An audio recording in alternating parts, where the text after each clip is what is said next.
You think you control your mind, but your brain is secretly controlling you. Hey, before you scroll past this video, let me ask you something real quick. And I want you to actually think about it, okay? Don't just sit there and nod. Have you ever had someone genuinely good, someone who actually cared about you, someone who texted you back without playing games, someone who showed up when you needed them, and you just pushed them away? Like, not because they did something wrong, not because they cheated, not because they were toxic, but just because something about them being so real made you feel uncomfortable? Yeah, I see you. And if that's never happened to you personally, I promise you, you know someone it has happened to. Maybe your best friend who keeps dating emotionally unavailable people. Maybe your cousin who breaks up with every good one and then cries about it 3 months later. Maybe that coworker who always says, "I don't want anything serious," and then wonders why they're lonely. This video is for all of you, every single one. Because today, we are going deep. We're talking about one of the most confusing, most painful, most weirdly common things in human relationships. Why people literally run away from the love they actually need.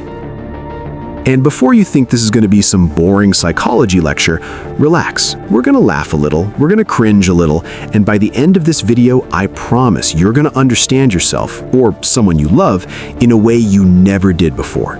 So hit that like button right now if you're already curious. And don't forget to subscribe to the channel because we talk about this kind of stuff all the time. Real conversations, real emotions, no fake positivity. All right, let's go. Setting the stage. Okay, so let me paint you a picture. Imagine this. You've been dating someone for a few months. They're kind, they're consistent, they call when they say they'll call, they don't disappear for 3 days and then text, "Hey," like nothing happened. They actually remember that you mentioned you like that one specific type of coffee, and one day they just show up with it. No drama, no games, no guessing. And you know what your brain does? Panic.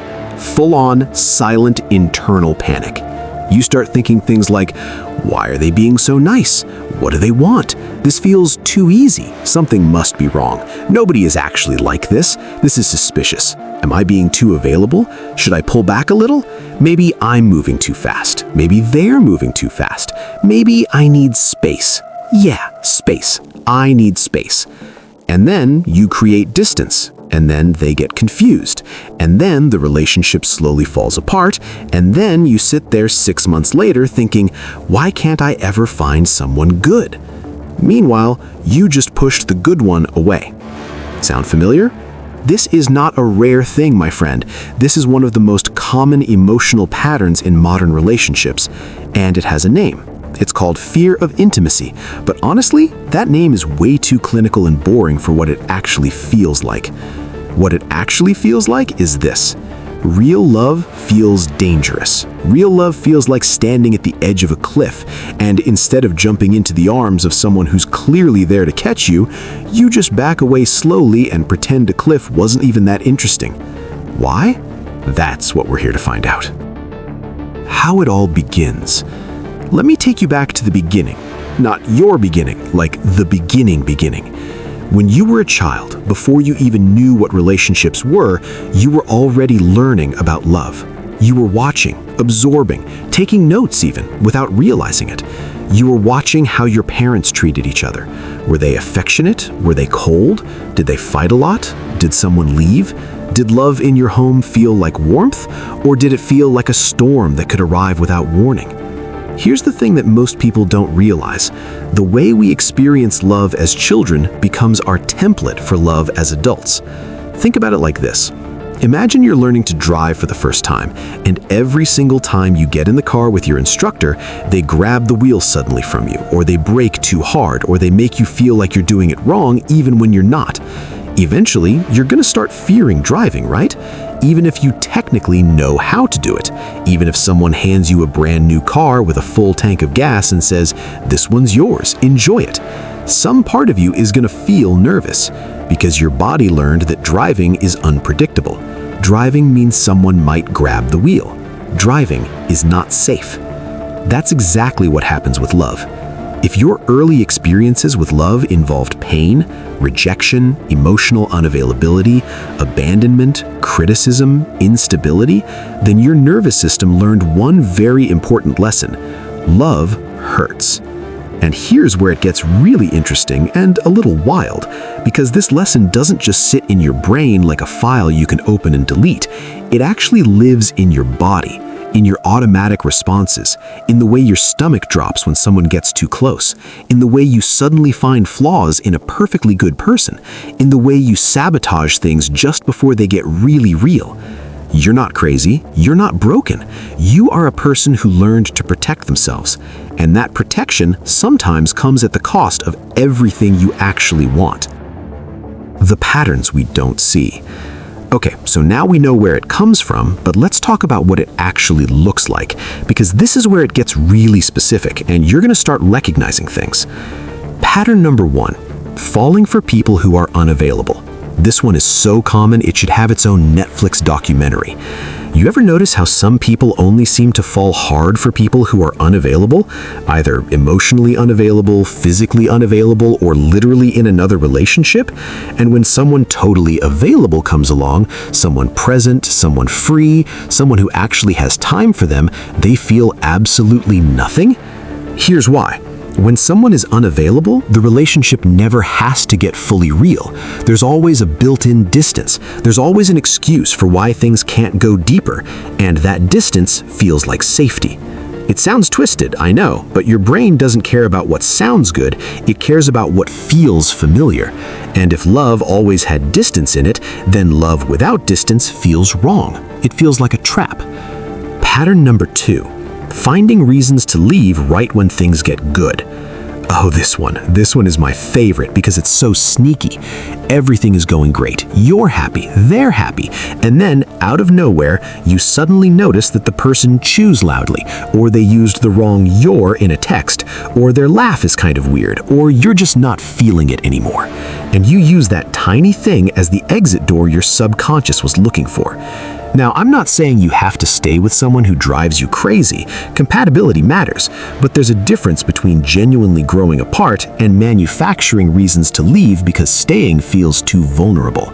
When things are good and stable and real, and you suddenly feel the urge to run, that's not logic talking, that's fear talking. Pattern number 3. Self-sabotage. This is the big one. This is the boss level. Self-sabotage looks like starting fights for no reason right before a big milestone in a relationship. It looks like cheating when everything is going perfectly. It looks like suddenly becoming cold or distant after a moment of deep emotional connection. It looks like, I just don't think I'm ready for this, the moment you realize you actually care about this person. Self-sabotage is your subconscious mind pulling the fire alarm in a building that isn't on fire, because it's convinced, based on old evidence, that if you stay in this building long enough, it will burn down. So you might as well leave now. It's a defense mechanism, a really exhausting, relationship-destroying defense mechanism. Pattern number 4, the I don't want to need anyone attitude. Okay, be honest, have you ever been proud of not needing people, like it was a personality trait?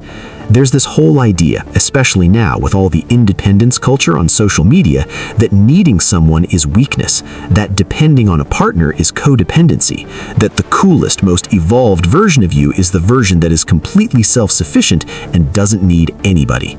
And look, independence is great, self-love is important, but there's a difference between healthy independence and emotional isolation wearing a designer outfit. Real love requires vulnerability. It requires letting someone matter to you. It requires the terrifying act of saying, even if not out loud, I need you. You matter. Losing you would hurt. And for people who are afraid of real love, that is the scariest sentence in any language. And pattern number 5, constant comparisons and the one that got away syndrome. This one's subtle. Some people run from real love not by leaving, but never fully arriving. They're always comparing their current partner to an ex, or to some idealized fantasy version of a partner, or to the person they loved in college who they've now built up into a mythological figure of perfection in their head.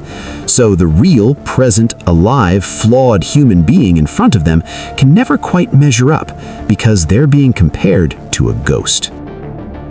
It's not about them, it's about you. Okay, here's where we need to pause for a second, because I want to tell you something that might be a little uncomfortable. When we run from real love, we usually have a story in our head about why, and in that story, usually the other person is the problem. They were too clingy. They were too perfect. It didn't feel real. The spark just wasn't there. I just wasn't in the right place in my life. The timing was off. And maybe some of those things are true. Timing is real. Compatibility is real. Spark is real. But here's the twist, and this is the part that will either make you nod slowly or make you want to close this video and go touch grass. Most of the time, the problem isn't the love. The problem is what the love is asking of you. Real love asks you to be seen, not your highlight reel, not your curated Instagram self, not the version of you that shows up on a first date with